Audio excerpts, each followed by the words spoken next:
1000 வீடு இருக்கு. மக்கள் எத்தனை பேர்? 2000 வீடு இருக்கு சார். 10,000 பேர் குடியிருக்கும் சார். இத்தனை ஸ்ட்ரென்த்தோடு இருக்கிறோம்.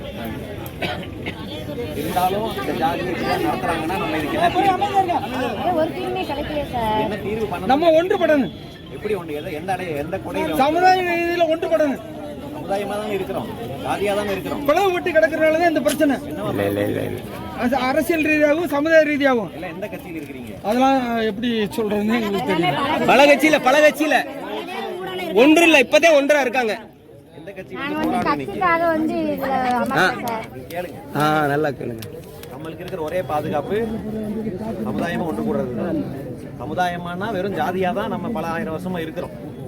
ஆனா ஜாதி ஒரு கொடையின் கீழே ஒன்று கூட்டினா மட்டும்தான் இந்த மாதிரி நடக்காம இருக்கு. இதே வந்து திருநெல்வேலியில இப்படி ஒரு ஊருக்குள்ள எப்படி 2000 பேர் இருக்கிற ஊருக்குள்ள வந்து கேச போட்டுலாம் போயிட மாட்டான். விருதுநகர்ல வந்து போட்டுட்டு போயிட முடியாது. தென்காசியில போட்டுட்டு போயிட முடியாது. அங்கேயே இதே போல ஊருக்கு இருக்குது. அங்கேயே வந்து தேவேந்திர இதே போலீஸ் இதே புத்தி தான் இருக்கிறான் அவனும்.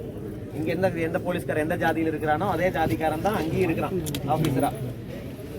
ஆனா அவனால அங்கெல்லாம் வந்து அப்படி வாலாட்ட முடியாது. இங்கதான் போய் உடைக்க முடியாது. ஆனா சிவகங்கையில திருப்பி நடக்குது.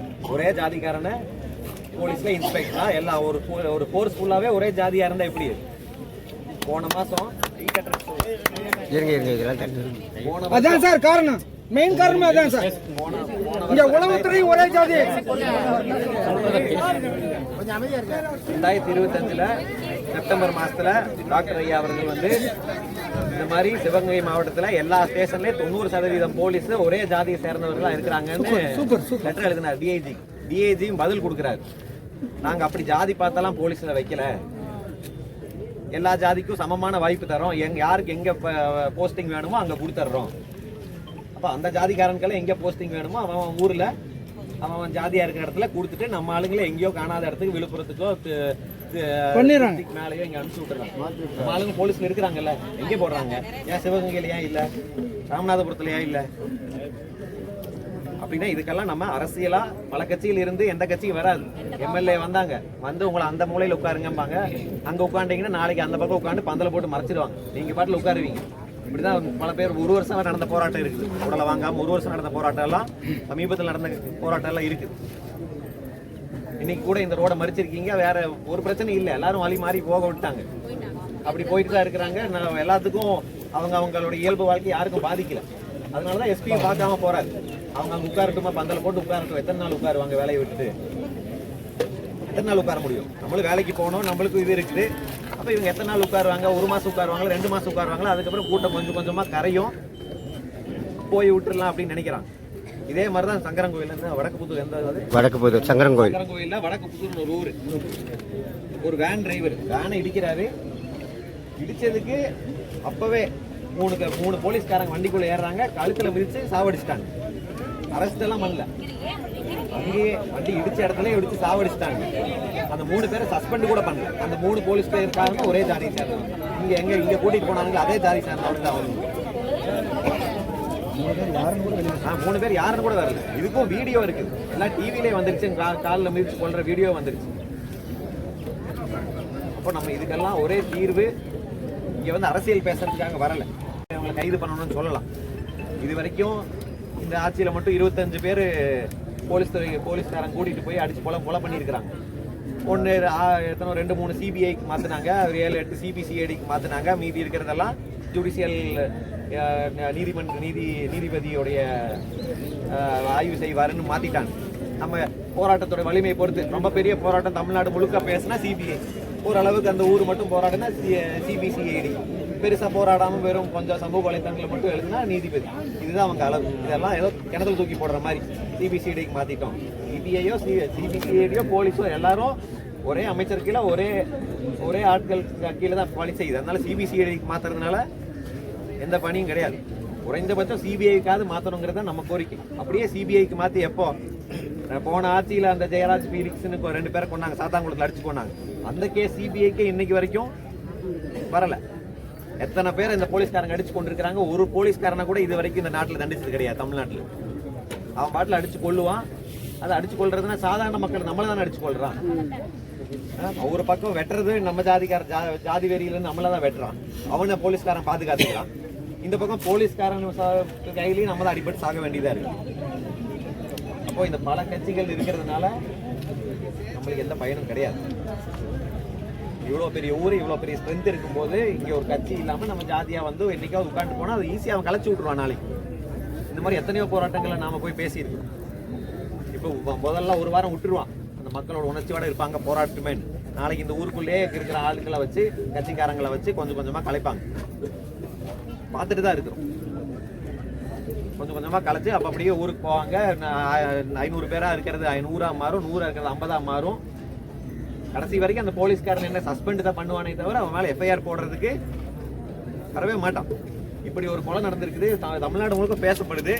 ஒரு எஸ்பியோ ஒரு டிஎஸ்பியோ ஒரு அரசனுடைய உயர் அதிகாரியோ ஒரு அறிக்கை கூட விடலை. அந்த அளவுக்கு தாழ்வா நினைச்சிட்டு இருக்கிறான். ஒரு அறிக்கை விடுறதுக்கு என்ன, ஒரு எஸ்பி வந்து பேசுறதுக்கு என்ன நடந்துச்சுன்னு சொல்றதுக்கு என்ன, ஊடகத்துக்காவது ஒரு விளக்கம் கொடுக்கணும்ல இப்படிதான் நடந்துச்சுங்கிறதுக்கு. பொய்யுக்கு மேல பொய், பாலத்துல இருந்து குதிச்சாங்கிறான். ஒரு இறந்தவங்க மேல ஒரு மரியாதை இல்லாம பாலத்துல இருந்து குதிச்சு. உண்மையில நாங்க இப்ப அங்க மதுரை ஜிஹெச் போயிட்டு தான் வரோம். அதாவது என்ன ஆகணும், மருத்துவ ரீதி என்ன ஆகும்னா, கால் உடஞ்சா ஃபேட் எம்பாலிசம்னு ஆகும். அதாவது அந்த கொழுப்பு வந்து ரத்த குழாயில் ஏறி நெஞ்சில போய் அடைப்பு ஏற்படும். இதுக்கு கால் உடைச்சா இல்ல, கால் போலீஸ்காரன் உடைச்சா கிடையாது, நம்மளே கீழே விழுந்தாலும் நடக்கும். அப்படி இவங்க காலை மட்டும் உடைக்கணும்னு நினைச்சிருக்காங்க. கால் உடைப்புல அது அந்த பையனுக்கு ஃபேட் எம்பாலிசம் ஆகி மூச்சு திணறல் வந்து இறந்துருக்கு. இதுதான் நடந்திருக்கு. அதாவது கால் வந்து எந்த அளவுக்குன்னா, அது ஒரு எலும்பு இப்படி ஒரு பீஸா உடஞ்சாலும் அப்படி நடக்காது. அது பல பீஸா உடஞ்சாதான் அந்த மாதிரி ஃபேட் எம்பாலிசம்ங்கிறது நடக்கும். அப்படிதான் ஆகாஷுக்கு நடந்திருக்கு. அப்படிதான் அவங்க உயிர் போயிருக்கு. அப்போ அவன் கால் உடைக்கிறதுனால என்ன குற்றத்தை குறைச்சிடுவாங்கன்னு போலீஸ் நினைக்கிறாங்களா? இப்படி காலை உடைச்சு கையை உடைச்சு எத்தனை குற்றவாளிகளை தடுத்திருக்கிறாங்க. நம்ம ஜாதியை கொலை பண்ண 10 கொலை 20 கொலை பண்ணவளை இன்னைக்கு போலீஸ் பாதுகாப்போட ரீல்ஸ் போட்டு சுத்திட்டு இருக்காங்க. போலீஸ் அவனுக்கு பாதுகாப்பு பின்னாடியே துப்பாக்கி பிடிச்சிட்டு போலீஸ் பாதுகாப்புல சுத்திட்டு இருக்கிறான். அவன் கையை கால்களை ஏன் உடைக்க முடியல? ஏன் என்கவுண்டர்ல ஏன் இந்த மாதிரி சின்ன சின்ன கேஸ்? அவன் வந்து சின்ன கேஸ் பெரிய கேஸ் எல்லாம் கிடையாது. நம்ம பையன் எப்ப சிக்குவான்னு பார்த்துட்டு இருக்கிறான். சிக்கினா தூக்கிட்டு போய் எந்த கேஸ்னாலும் கிடையாது, இவன் காலை உடைச்சு விட்டுருவோம். அப்பதான் இந்த கிராமத்தை அடக்க முடியும். இவனுங்களை இப்படியே வச்சிருக்கணும். ஒன்று கஞ்சா போட்டு நீ குடிச்சிட்டு படு, இல்லைன்னா வேற எதுவும் பண்ணாது, மேலையெல்லாம் வரக்கூடாதுங்கிறது நோக்கத்துல தான் இதெல்லாம் நடக்கும். இதுக்கெல்லாம் நம்ம தான் தீர்வு கண்டுபிடிக்கணும். வேற யாரும் வந்து தீர்வெல்லாம் தேட மாட்டாங்க. நீங்கள் உட்கார்றதுனால எஃப்ஐஆர் போடுங்கிறதுனால எஃப்ஐஆர் அடுத்த கொடுப்போம். எல்லாரும் சேர்ந்து நிற்போம். எஃப்ஐஆர் போடணும், அந்த இழந்த குடும்பத்துக்கு வந்து இழப்பீடு தரணும். ஆனால் நிரந்தர தீர்வு வந்து பார்க்கும்போது என்னன்னு நான் சொன்னதில் உங்களுக்கு புரிஞ்சிருக்கும். அதை தான் நீங்கள் யோசிச்சு அதற்கான தான் நகர்வுகள் இருக்கணுமே தவிர வெறும் இந்த கேஸில் மட்டும் இது என்ன இன்னைக்கு உங்கள் ஊரில் நடந்திருக்குது. 25 பேர் இந்த 3 வருஷம் நடந்திருக்குதுன்னா அதில் 10 பேர் நம்ம ஜாதியை சார்ந்தவன் தான் இருப்பான். நாளைக்கு வேற ஊரில், இந்த ஊரில் நீங்கள் இந்த பிரச்சனை முடிஞ்சிச்சுன்னா நாளைக்கு வேற ஊரில் வேற ஒரு பையன் அவங்க அம்மாக்கும் அவங்க தங்கச்சிக்கும் அப்பாவுக்கும் போய் இரங்கல் சொல்ல வேண்டியதாக இருக்கும். நம்ம போய்